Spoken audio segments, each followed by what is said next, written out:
મારી ઉંમર ખાલી 22 વર્ષ છે। મને ગર્વ છે કે ભારતીય જનતા પાર્ટીએ મારા ઉપર આટલી નાની ઉંમરમાં મારા ઉપર વિશ્વાસ મૂક્યો છે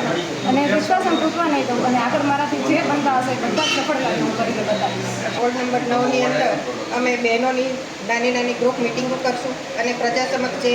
કેન્દ્ર સરકારની અંદર અને રાજ્ય સરકારની અંદરથી જે કંઈ આપણે કાર્યો કરેલા છે સરકારે એની વિધિવત અમે જાણકારી આપીશું। જે કંઈ લાભાર્થીઓ છે, જે કંઈ મોદી સાહેબની યોજનાઓનો લાભ લીધેલો છે એ જનધન સુધી અમે પહોંચશું અને એમને વાકેફ કરશું કે ભાઈ આપણે આ કાર્યો કરેલા છે અને બાકી રહ્યા છે એ હવે પછી આપણે કરવાના છીએ। આજરોજ સુરેન્દ્રનગર મહાનગરપાલિકાના વોર્ડ નંબર 9ના ચૂંટણી પ્રચાર અનુસંધાને વોર્ડ નંબર 9ના આજે મધ્યસ્થ કાર્યાલયનું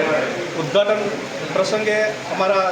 જિલ્લા ભાજપના અધ્યક્ષ શ્રી હાર્દિકભાઈ ટમાલિયા સાહેબ તેમજ વઢવાણ વિધાનસભાના ધારાસભ્ય અને ગુજરાત સરકારના નાયબ મુખ્યમંત્રી શ્રી જગદીશભાઈ મકવાણા સાહેબ તેમજ સુરનગર વઢવાણ શહેરના અધ્યક્ષ શ્રી દેવાંગભાઈ રાવલ સાહેબ એમની ઉપસ્થિતિમાં આજે વોર્ડ નંબર 9નું મધ્યસ્થ કાર્યાલયનું ઉદ્ઘાટન કરેલ છે। આ કાર્યાલયના ઉદ્ઘાટન પ્રસંગે વોર્ડ નંબર 9ના તમામ ગ્રામજનો ખૂબ જ મોટી સંખ્યામાં ઉપસ્થિત રહી અમારા